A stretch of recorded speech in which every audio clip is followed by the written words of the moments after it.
Berbicara tentang keberadaan kita yang berdosa, maka kita tahu tentang asal-usul dosa kita.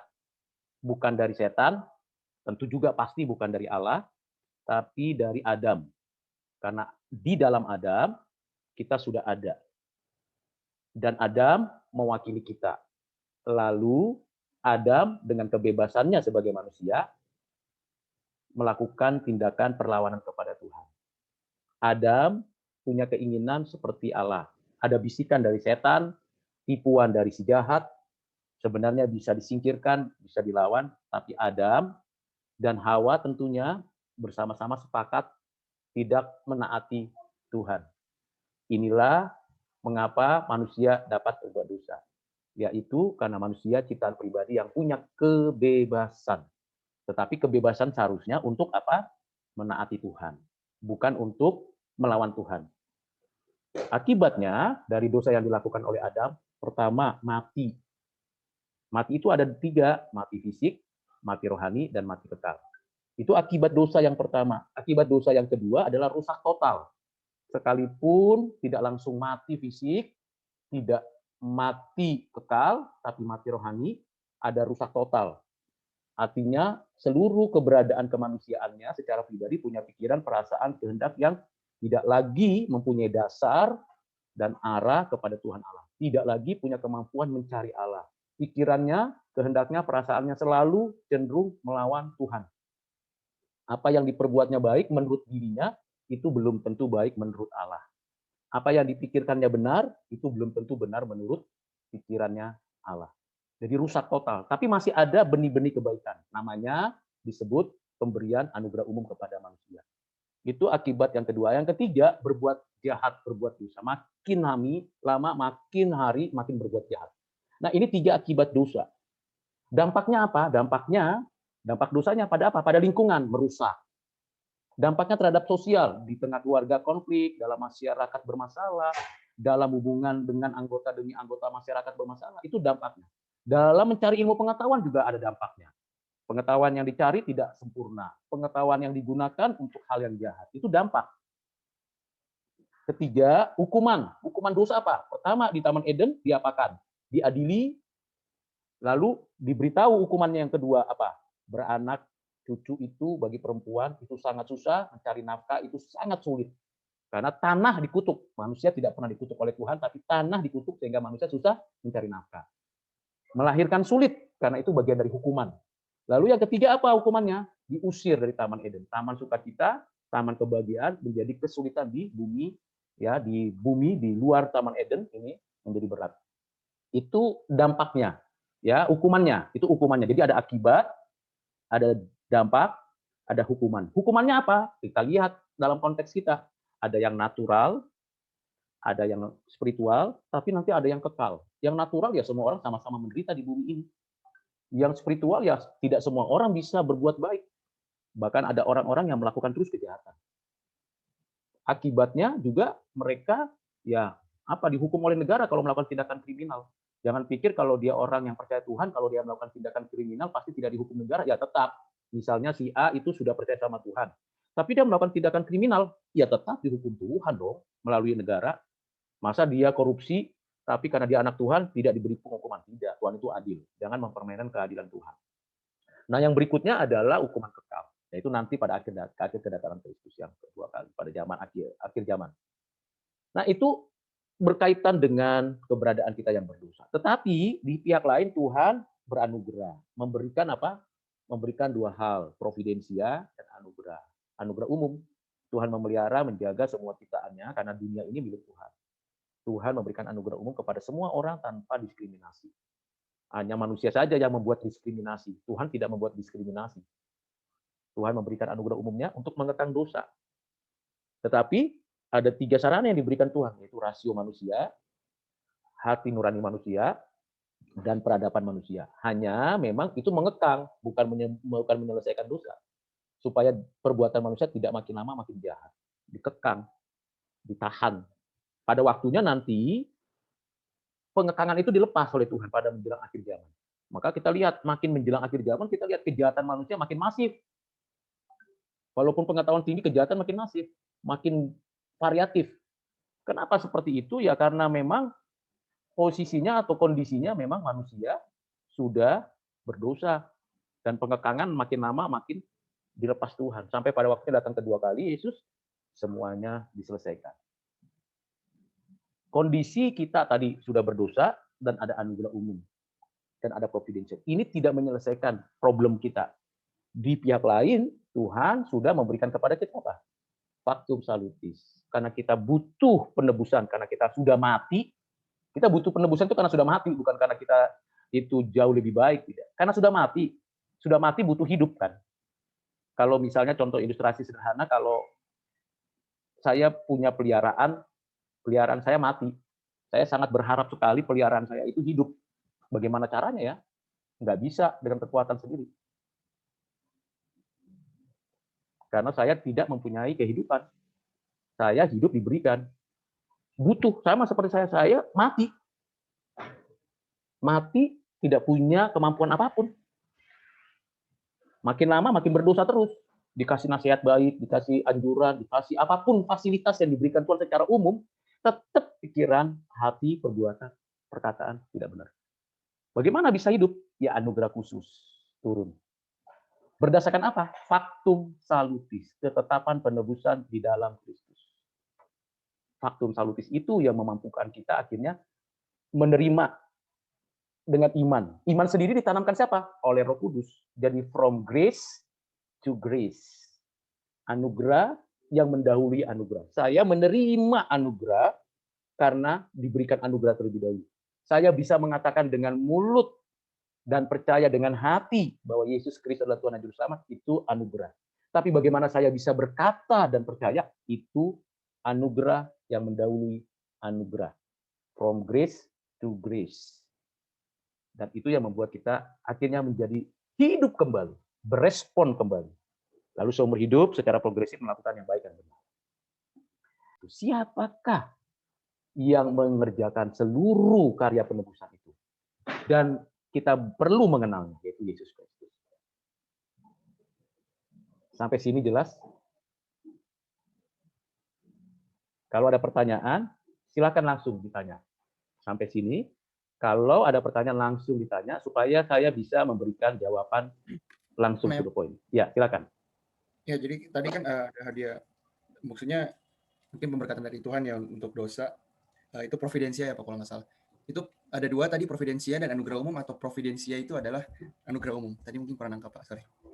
Ya, providensia itu kan bagian dari ketetapan Allah. Ketetapan Allah kan ada tiga kategori ya, bukan tiga ketetapan, tapi tiga, yaitu penciptaan, providensia, penebusan. Ini bersamaan dengan anugerah. Anugerah itu adalah atribut Allah yang dikomunikasikan. Providensia itu ketetapan. Oke. Di dalam anugerah itu ada apa? Kasih, belas kasihan, berkat, kemurahan, pengampunan. Tapi untuk anugerah umum itu hanya berkat-berkat khusus untuk mencari menemukan pengetahuan di alam dan berkat-berkat umum yang diberikan alam atau yang ada di sekitar kita. Nah, itu menahan dosa, providensia. Tapi kita harus lihat bahwa ketetapan Allah tidak berhenti di providensia, tapi ada satu lagi spesial, khusus, yaitu ketetapan penebusan. Nah, ini yang kita mau pelajari. Jadi kita orang berdosa mendapatkan double. Yang pertama, providensia dan anugerah umum. Yang kedua, penebusan. Orang dunia, orang yang tidak percaya, tidak memiliki double itu. Mengapa kita dapat? Itu hak kedaulatan Tuhan yang bebas mutlak. Seperti itu. Ya, semoga jawaban saya bisa langsung nangkep ya, lalu dijelaskan dengan baik. Selanjutnya ada pertanyaan lain? Silakan.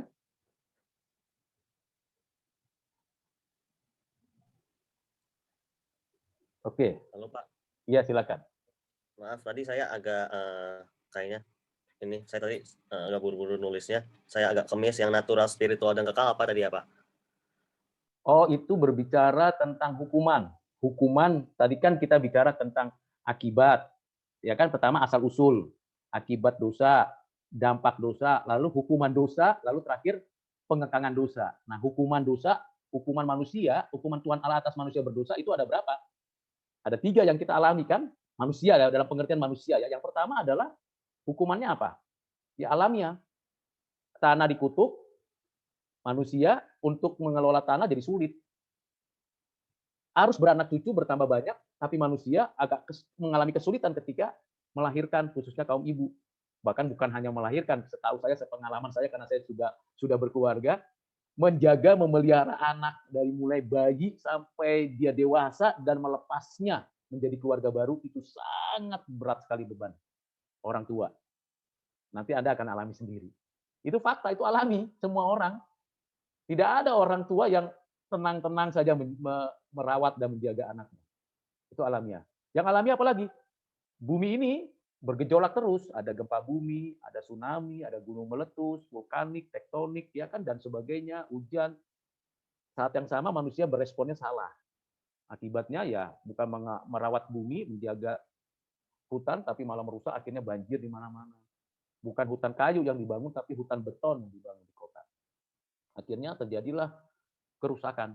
Tidak jadi air yang dari atas itu tidak menyerap. Begitu di atas bumi tidak disalurkan, kualitas mengelola taman, mengelola kota ini jadi buruk. Kenapa? Manusia sudah berdosa, rusak. Nah, itu hukuman. Hukuman spiritual, orang mau berbuat baik tapi nggak bisa berbuat baik. Selalu cenderung berbuat dosa, karena sudah dihukum Tuhan. Firaun, kurang apa Tuhan menyatakan kuasanya? Sampai 10 tulah. Tapi tetap aja keras hatinya. Nggak bisa dia mengerti rencana Tuhan. Nebukadnezar, kurang apa melihat Daniel, Sadrak, Abednego, ya, menyatakan kuasa Tuhan. Dilihat sendiri, tapi dia tetap melawan Tuhan. Kurang apa Yudas Iskariot bersama-sama dengan Tuhan Yesus melihat mukjizat demi mukjizat. Kurang apa? Kita bisa katakan saya cemburu dengan Yudas Iskariot. Kenapa? Udah diangkat jadi murid, lihat sendiri dengan matanya sendiri tentang berbagai mukjizat. Kurang apa lagi? Tidak ada yang kurang. Tapi dia malah menjual Yesus. Ini kenyataan. Ada orang yang ingin berbuat baik, nggak bisa-bisa. Hukuman. Karena kesukaan mereka adalah apa? Kegelapan. Itu menakutkan. Dan bahkan yang menakutkan dari hukuman itu apa? Tuhan membiarkan. Yang ketiga adalah hukuman kekal. Ini bagi orang yang tidak percaya. Dia akan kekal selamanya di api neraka. Nah, ini yang dimaksud dengan hal-hal yang berkaitan dengan hal tentang hukuman. Oke, baik. Yang lanjutnya silakan kalau ada pertanyaan.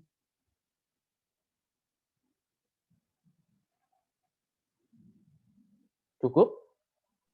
Saya boleh yang nanya nggak, Pak? Boleh, siapapun boleh tanya. Loh, ini kan kebebasan, kita mau bertanya. Pak Rudi juga kan suka nanya sama Pak Rudi sendiri. Kalau nggak ada pertanyaan, Pak Rudi nanya sendiri sama Pak Rudi. Itu namanya monolog dialektika. Oke, silakan, Juan.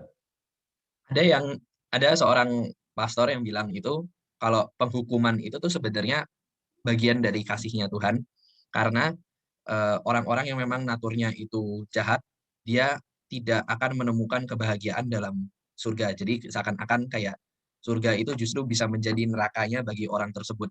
Bagaimana pandangan Alkitab mengenai hal itu, Pak? Allah kan bukan hanya kasih, ada adil. Hukuman itu menunjukkan keadilan, bukan kasih. Namanya hukuman kok, bicara keadilan itu. Bukan bicara kasih. Kasih itu simpel sekali, mengampuni, memberkati, penuh belas kasihan, memberi, berkorban, membawa orang mendapatkan berkat, itu kasih. Kalau keadilan itu jelas hukuman. Bersalah, penjara. Bersalah, siksa. Bersalah, kucilkan. Bersalah itu bicara keadilan. Nah, antara kasih dan keadilan Tuhan Allah ini memang tidak mudah kita memahaminya. Anak-anak Tuhan yang telah ditetapkan dan dipilih Tuhan dinyatakan keadilan Tuhan supaya bertobat. Bisalah dikatakan itu menjadi pintu kasih Tuhan akan dinyatakan kepadanya. Misalnya Yunus hamba Tuhan tidak? Iya, dia nabi. Yunus diperintahkan Tuhan, pergilah ke kota Niniwe. Untuk apa Tuhan? Beritakan kabar baik, bertobatlah. Nah, kan dia bukan orang Israel. Kenapa disuruh bertobat? Yang bertobat itu kita. Pergilah. Apa yang terjadi? Yunus nakal, ya kan? Mungkin saya juga pernah mengalami seperti Yunus kali ya. Nggak tahu kalau kalian semua. bukan pergi ke kota di mana Tuhan perintahkan, dia pergi ke tempat lain jauh. Dipikir Tuhan itu hanya ada di wilayah Palestina, Kanaan, Israel gitu ya. Sampai sana ternyata, wih kelihatan nyaman ya, aman, tenang. Begitu naik kapal dia baru tahu Tuhan datangkan gelombang, Tuhan datangkan berbagai macam masalah. Akhirnya dia, ini pasti orang yang berdosa saja tahu, pasti ini bukan perbuatan orang biasa. Ini pasti ada di antara penghuni kapal yang nggak beres. Cari, ketemulah Yunus, dibuanglah Yunus. Dihajar Tuhan, menakutkan loh dibuang ke laut. Ya, kalau kita belum pernah ngalamin ya, belum pernah ngalamin wajar sih. Tapi saya bisa bayangkan kalau saya di kolam berenang, lalu saya nggak bisa berenang, ya, lalu ada teman jorokin saya, dorong saya ke tempat berenang yang 5 meteran gitu. Kira-kira begitu jatuh apa yang saya lakukan? Ya minum air, ya kan? Wah, itu tersisa sekali. Saat yang sama Tuhan tetap masih kasih ikan, tapi 3 hari dalam perut ikan itu nggak tahu baunya kayak mana ya. Dalam perut ikan itu baunya nggak tahu bagaimana. Dan ikannya seperti apa besarnya kita nggak tahu. Yang pasti bisa menelan perut, menelan manusia. Ternyata apa? Tuhan suruh dia giring sampai ke kota itu untuk beritakan Injil. Sudah beritakan kabar baik di situ, bertobatnya. Lalu dia pikir lagi, kenapa ini kan? Nyesel dia. Inilah saya sudah tidak mau, lalu disuruh, ya sudah saya akhirnya lakukan, dengan terpaksa saya lakukan, akhirnya bertobat, akhirnya dia ngeluh sendiri. Nabi yang paling jujur dalam menjelaskan ketidaktaatan dia itu Yunus. Jujur sekali dia. Cerita tentang biografinya. Jarang biografi kita tulis dengan jujur. Pasti yang baik-baik. Yunus itu cerita keburukannya untuk kita belajar. Itu firman Tuhan. Lalu dihajar Tuhan. Di Tuhan nyatakan keadilan. Kamu anakku, kamu hambaku, kamu nabiku, kamu kuutus melawan, kuhajar. Aku nyatakan keadilan. Tapi saat yang sama, Tuhan nyatakan kasih. Jadi harus bisa bedakan antara keadilan dan kasih. Itu hanya untuk anak Tuhan loh. Dari adil ditarik oleh Tuhan dengan kasihnya. Hanya untuk hamba Tuhan. Tapi kalau untuk orang dunia, Tuhan hanya kasih anugerah umum dan keadilannya. Tidak kasih yang lain. Nah ini prinsip. Jadi kalau kita bicara surga itu kan berarti bicara di sana sukacita. Ya kan? Mana ada sukacita di dalamnya ada pengadilan, penghukuman, nggak mungkin. Jadi kalau kita mempelajari dan mendengarkan sesuatu, kalau kontradiksi ya kita katakan itu nggak benar, kontradiksi lah. Kalau tidak tepat, kontradiksi berarti tidak benar. Kalau dalam Alkitab itu paradoks. Paradoksnya apa? Adil, kasih. Itu tarik-menarik. Tapi kita harus tempatkan posisi yang benar. Karena begitu besar kasih Allah akan dunia ini sehingga Ia mengaruniakan anaknya yang tunggal supaya setiap orang yang percaya kepadanya tidak binasa. Mengapa tidak binasa? Karena anaknya jadi binasa, anaknya jadi mati. Keadilannya ditimpakan kepada Kristus, kasihnya ditarik untuk kita. Itu namanya dua paradoks. Ya kan? Nggak mungkin dia bicara kasih tanpa keadilan. Nggak mungkin dia bicara keadilan tanpa kasih. Kedua-duanya dijalankan. Tapi bagi orang yang tidak percaya, bagi unbeliever yang ada hanya anugerah umum dan keadilan. Nah, ini prinsip yang penting. Oke, silakan ada lagi pertanyaan atau ada yang mau dikupas lagi dari hal ini, silakan.